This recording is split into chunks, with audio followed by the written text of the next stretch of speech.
Que coisa boa é a gente poder, na presença do Senhor, a gente olhar para a palavra e perceber que nós somos queridos por Deus, apesar das nossas fraquezas, apesar das nossas angústias, apesar dos problemas que a gente sofre no dia a dia. Quantos não estão sofrendo?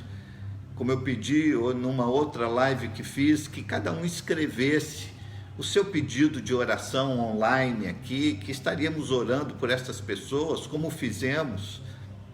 Quem sabe, agora, depois de tantos dias de distanciamento social, depois de tantos dias de quarentena, e não parece que isso vai se resolver tão cedo, e a gente se pergunta: até quando, Senhor? Até quando ficaremos distantes? Até quando esta situação ela se estenderá? Eu não sei, queridos, mas uma coisa eu sei, que Deus está conosco hoje, e amanhã, quando a gente acordar, o Senhor vai estar conosco e vai nos fortalecer em toda a jornada, em toda a caminhada. Eu creio nisso. Às vezes parece que é tão difícil, não é? Pessoas que estão passando por lutas, por dores. Soube hoje, está aqui nos assistindo agora, a Juliana e o Tito, um casal de jovens da nossa igreja. Juliana, conhecida da maioria. O Tito perdeu agora o seu segundo avô. Em espaço de 30 dias perdeu os dois para esse vírus, para o Covid-19. Quantas pessoas que nós conhecemos que agora estão sofrendo o luto. Temos dentro do presbitério situações em que pastores foram testados positivos. Temos um pastor nosso da Taquara, pastor Manuel, que está entubado, mas graças a Deus tem reagido bem, e se Deus assim permitir, estará fora do respirador ainda essa semana. Mas quantas pessoas carecem das nossas orações, carecem de nossas lágrimas até, coisas que a gente não pode resolver, problemas que para nós humanamente são impossíveis de serem solucionados. Mas a Bíblia diz que muito pode por sua eficácia a súplica do justo. Então Deus tem conforto para dar, Deus tem consolo para dar, e certamente Deus tem a sua presença manifesta, que está aqui agora, na minha casa, está aí na sua casa agora. Olha que intimidade, que coisa tão maravilhosa. Nós estamos tão distantes e nunca estivemos tão íntimos. Ou seja, vocês na minha casa e eu na casa de todos vocês. Obrigado pelo privilégio de poder agora adentrar a sua casa, o seu lar, e compartilhar com você aquilo que Deus tem colocado no meu coração. Queridos, amados, eu vou compartilhar daqui a pouco a meditação da palavra do Senhor com todos vocês, mas antes, deixe-me aqui dar só um aviso, né, para aqueles irmãos que nos procuram, muitas vezes até, me perguntando: como faço, pastor, para exercer minha fidelidade, meu amor à obra de Deus através das minhas contribuições? É fácil, né? Basta você nos pedir pelo privado, nós vamos compartilhar com você os dados da igreja, ou você ligar lá para a igreja, os dados estão à sua disposição para aqueles que querem ligar. O telefone é 25410922, repetindo, 25410922. Você pode obter os dados e fazer a sua doação, dar a sua oferta ou entregar o seu dízimo. Então, de coração, agradecemos a você, o seu amor à obra de Deus, e graças a este amor e a fidelidade de tanta gente, tem sido possível mantermos as contas da igreja, mesmo sem as nossas reuniões, nossas contas, de forma milagrosa, eu digo isso de coração aos irmãos, de maneira milagrosa. Nossas contas estão rigorosamente em dia. Então, obrigado pelo seu amor, obrigado pela sua confiança, pelo seu carinho à obra de Deus, né? Mas agora deixe-me dividir com você aquilo que o Senhor tem colocado no meu coração. Vou falar hoje sobre as preocupações da vida. Abra a sua Bíblia, se você tem a sua Bíblia diante de si, em 1 João, capítulo 1. 1 João, capítulo 1, versículo 8. E aqueles que puderem, por favor, escrevam aí agora o texto, né? Porque sempre alguém que não pegando direito o texto pergunta aí, né? Qual é o texto lido? Né? 1 João, capítulo 1, a partir do versículo 8, nós vamos ler do versículo 8 ao 10, e depois o capítulo 2, que é a continuação da nossa leitura, do versículo 1 ao versículo 6. Então vamos ler do versículo 8 do capítulo 1 em diante. 1 João, primeira carta de João. João agora já bem idoso, mais experiente na vida, escreve assim a partir do versículo 8. Se dissermos que não temos pecado nenhum, a nós mesmos enganamos, e a verdade não está em nós. Se confessarmos os nossos pecados, Ele é fiel e justo para nos perdoar os pecados e nos purificar de toda injustiça.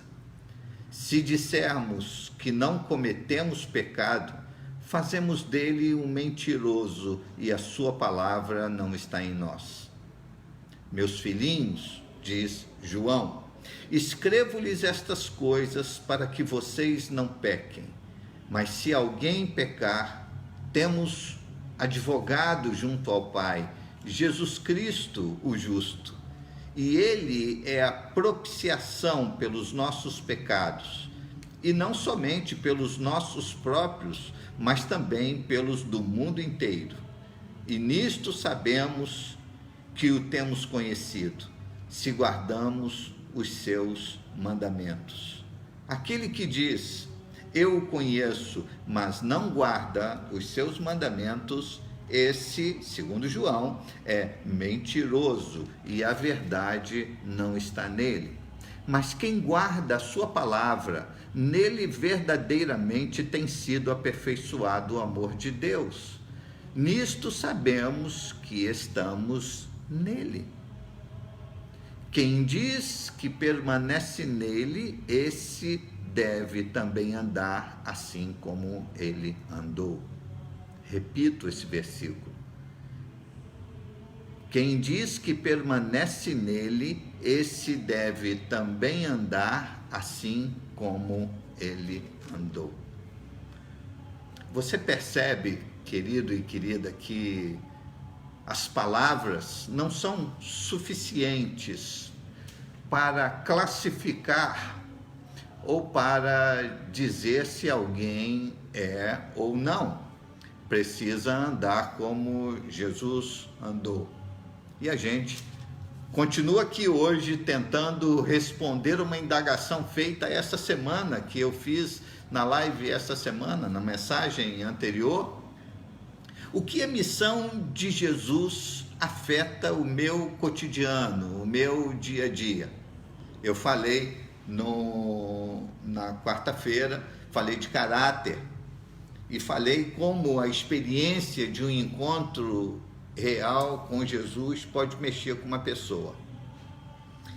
Quando você encontrou Jesus na sua vida mudou radicalmente?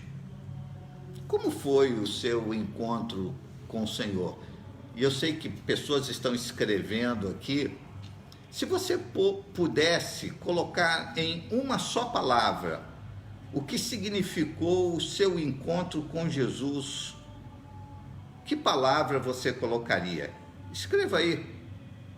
seria muito interessante você falar a todos que palavra é essa que poderia significar o encontro que você teve com Jesus. Vamos lá, deixa eu ver aqui. Pessoas escrevendo, né? A Mônica escrevendo mudança, a Deise, nova vida, a Márcia, gratidão, o Serginho, só que é o Sérgio da Marta, né? Vida, misericórdia, mudança, olha, paz, transformação, muito bem, Sueli, agradecimento, olha, perdão, muito bem, Mércia, amor, a Vivian está dizendo, transformação, refúgio, libertação, olha, perdão, diz o Bruno, olha quanta coisa significa o Senhor para nós.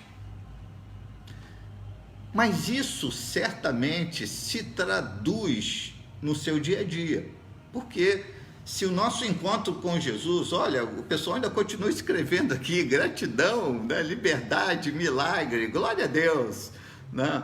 Felicidade plena, tá bom, tá ok, obrigado. Né? Se esse encontro com Jesus não significar para nós uma mudança no nosso dia a dia, de que adianta? Isso fica no campo das ideias. Vamos dar aqui para vocês, deixe-me dar para vocês aqui 2 exemplos muito clássicos da palavra do Senhor. Primeiro é daquela mulher que foi pega em flagrante adultério.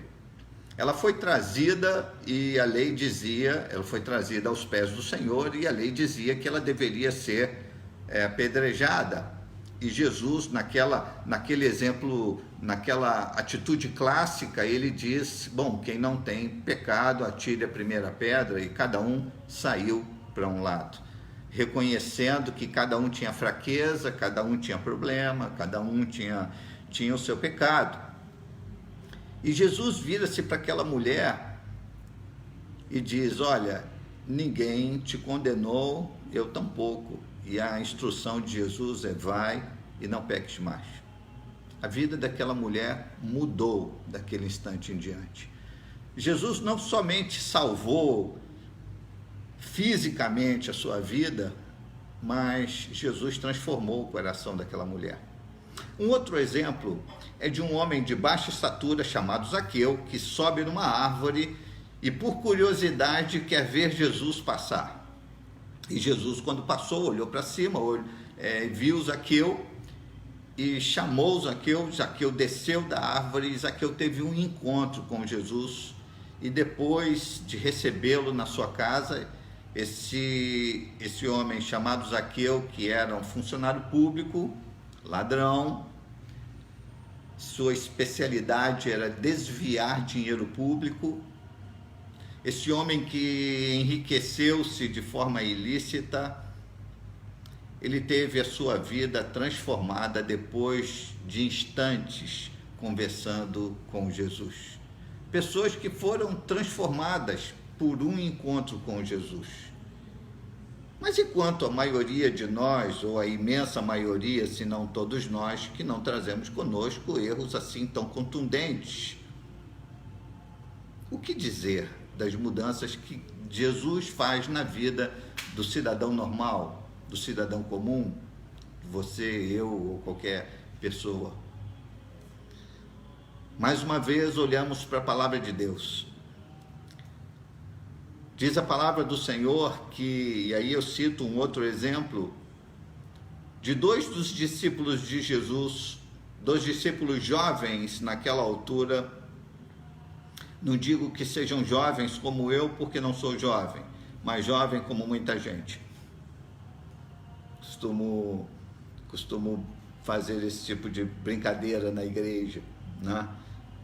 João e seu irmão Tiago, que mostraram por vezes, ou eu diria significativamente por 2 ou 3 vezes, mostraram se considerarem-se superiores aos demais.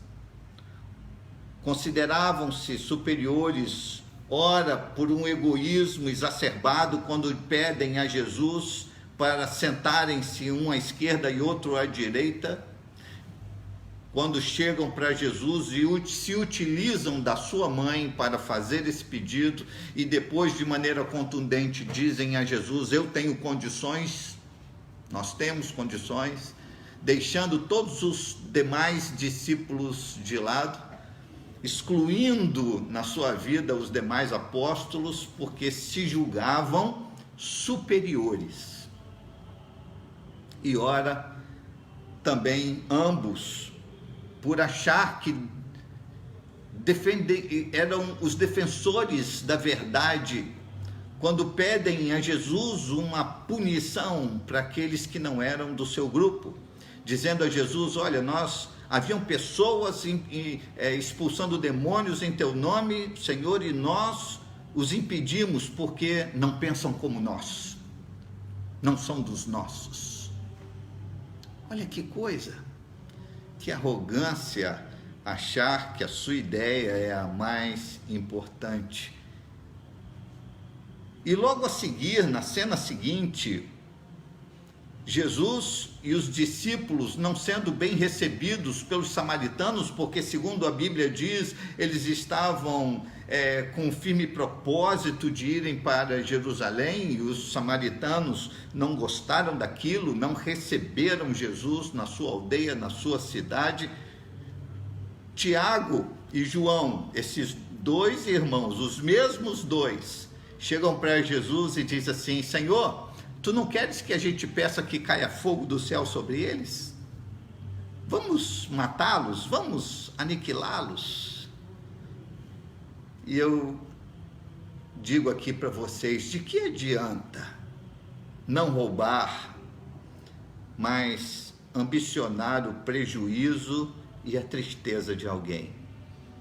De que adianta isso? Que cristianismo é esse?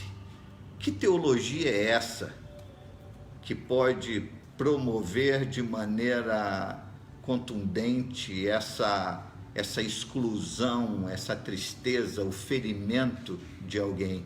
A missão de Jesus, queridos, ela precisa necessariamente afetar o meu dia, o meu cotidiano e o seu, a sua casa, a sua família, aí onde você está.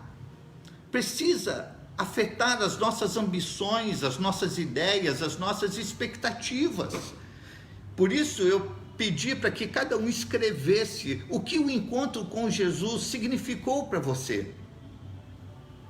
Porque isso muda a sua visão de vida, muda a sua cosmovisão, sua visão de mundo. Só que na vida de Tiago e de João, a vida passou. Tiago não envelheceu tanto porque morreu assim que começaram as perseguições, mas João viveu longo tempo, morreu de velhice. E depois de um longo tempo, ele escreve este texto que nós lemos, está lá em 1 João capítulo 1, versículos de 8 a 10, quando ele fala um pouquinho sobre a ética do amor. O tempo passou e na velhice ele reconhece que ele não era nada, que não sabia de nada, reconhece que todo o conhecimento que ele adquiriu em Cristo Jesus não era para torná-lo arrogante. O conhecimento deveria colocá-lo em humildade, em servidão aos demais. Quanta diferença, queridos, deste João que nós lemos para aquele João de anos atrás. Olha, da sua boca, no caso de João, não é o julgamento, não é a sentença que sai de maneira repentina, como um foguete, algo a jato, né, querendo fazer cair fogo do céu sobre a cabeça de samaritanos, impedindo pessoas de expulsarem demônios em nome de Jesus. Agora, depois de tantos anos e já velhinho, ele diz assim: se houver um erro em alguém, meus filhinhos, eu escrevo estas coisas para que vocês não pequem, diz João, mas se alguém pecar, nós temos um advogado, nós temos alguém que pode nos ajudar. Então aquele João, jovem, achando que sabia de tudo, se achando o tal, os anos se passaram e ele percebeu que ele era o maior dos pecadores e que ele tinha em Jesus um ajudador. Perceba, querido e querida, que o nosso relacionamento com Deus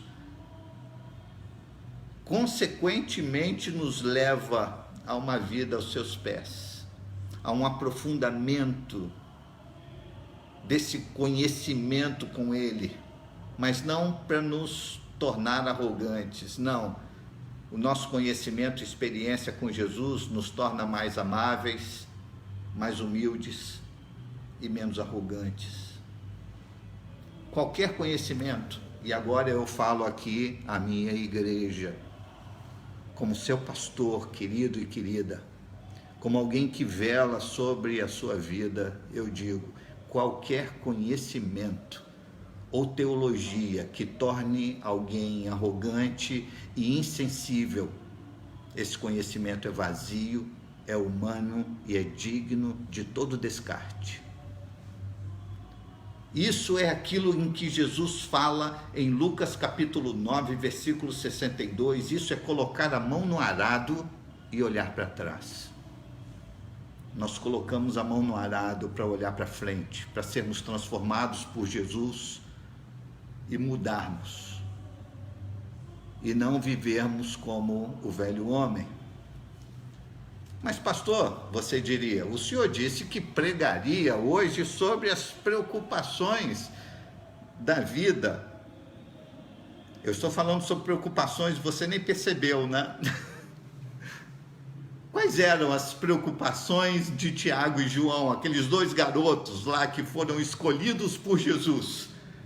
Preocuparam-se ou preocupavam-se em serem reconhecidos. Havia uma necessidade de reconhecimento e pertencimento enorme por parte desses dois. Isso propriamente não é um erro, nós precisamos de reconhecimento. Quem não gosta de ser reconhecido? Quem não gosta de ser reconhecido como um grande amor, como alguém querido? Quando você vira para o seu filho e diz, eu te amo, obrigado pelo homem ou pela mulher que você se tornou, pela pessoa que você se tornou. Quem é que não gosta de ouvir dos seus filhos, obrigado pela sua vida, meu pai, minha mãe? É um reconhecimento. Quem sabe também reconhecimento no trabalho, reconhecimento profissional, reconhecimento na vida, por sermos bons amigos, por sermos amigos leais. Que bom a gente se cercar de gente assim e frequentemente a gente dizer aos amigos obrigado pela sua amizade. Ou quem sabe, está aí um dever de casa para todos nós essa semana, você entrar em contato com um amigo e dizer obrigado pela sua amizade. Mas esses dois jovens que tinham essa necessidade de reconhecimento tão grande, essa necessidade eu acho que foi maior do que a experiência deles com Jesus. Interessante que anos mais tarde, e agora Pedro, na sua primeira carta, está lá em 1 Pedro capítulo 2, versículo 9, para esses que acham ou que têm, essa imensa necessidade de reconhecimento e pertencimento que é genuína e até certo ponto muito boa. Ele diz para a igreja, vocês são geração eleita, vocês são sacerdócio real, nação santa, vocês são povo de propriedade exclusiva de Deus. O reconhecimento que a igreja precisa não é de um político, não é o reconhecimento de um poder ou pertencente a um poder, não. Nós, segundo a palavra do Senhor, nós somos esta nação separada, essa geração eleita. Nós, você que está aí e eu que estou aqui. Nós que cantamos, o rei está voltando, a trombeta está soando, o meu nome a chamar. O Senhor sabe o nosso nome, Ele não nos entende como um número, Ele não nos entende como um algarismo qualquer. Quando eu acordo pela manhã, eu todos os dias, eu tenho essa surpresa, dizendo são tantas mortes, 800 e tal mortes, já hoje 814 mortes, por conta do Covid-19. Mas são 814 vidas, 814 histórias, 814 famílias que ficam sem os seus entes queridos. Quem sabe no meio destes há irmãos nossos, mas que não foram esquecidos pelo Senhor. Nós não somos esquecidos por Deus.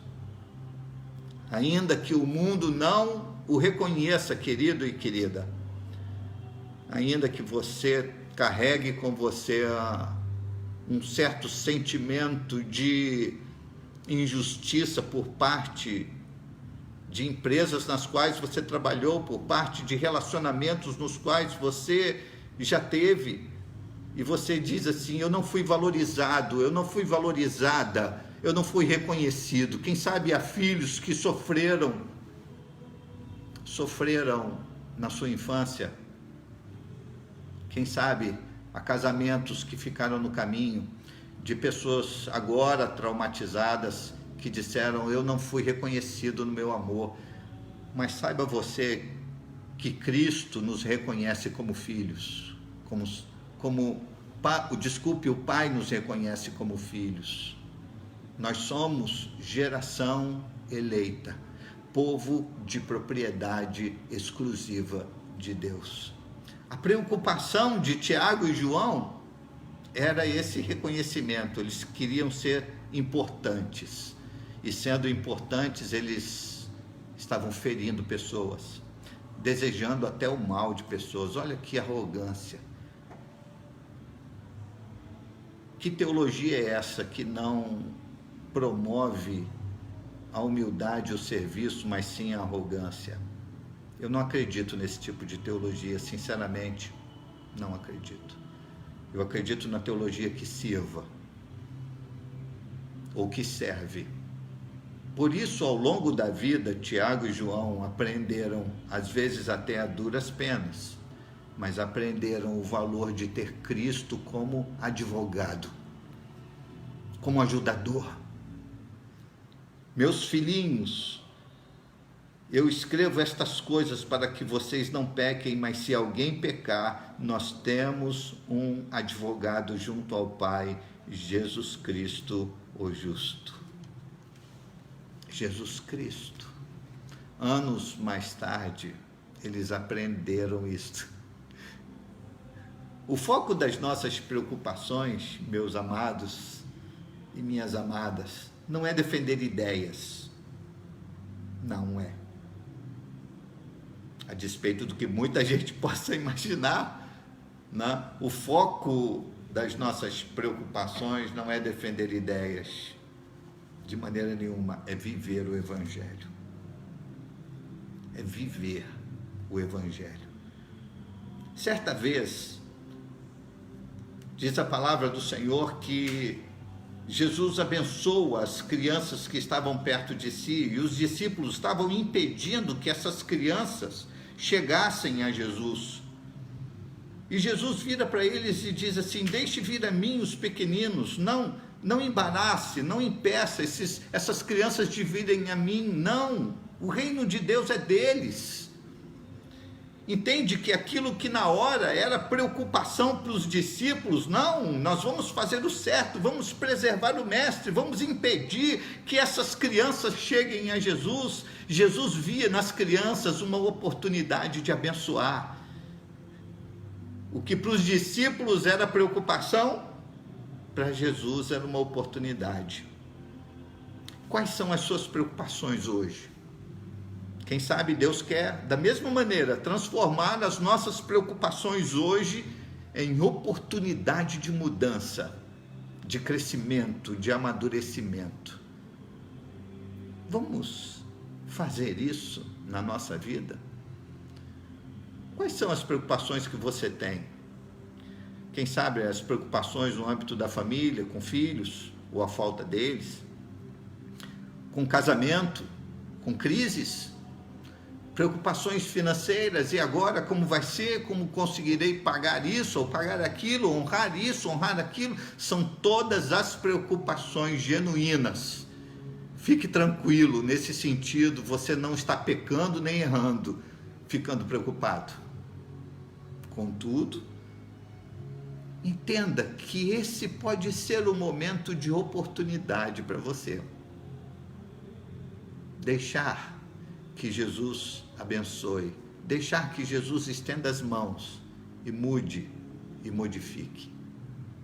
Pois essa é a palavra que eu tinha para dividir com todos vocês aqui nesta noite.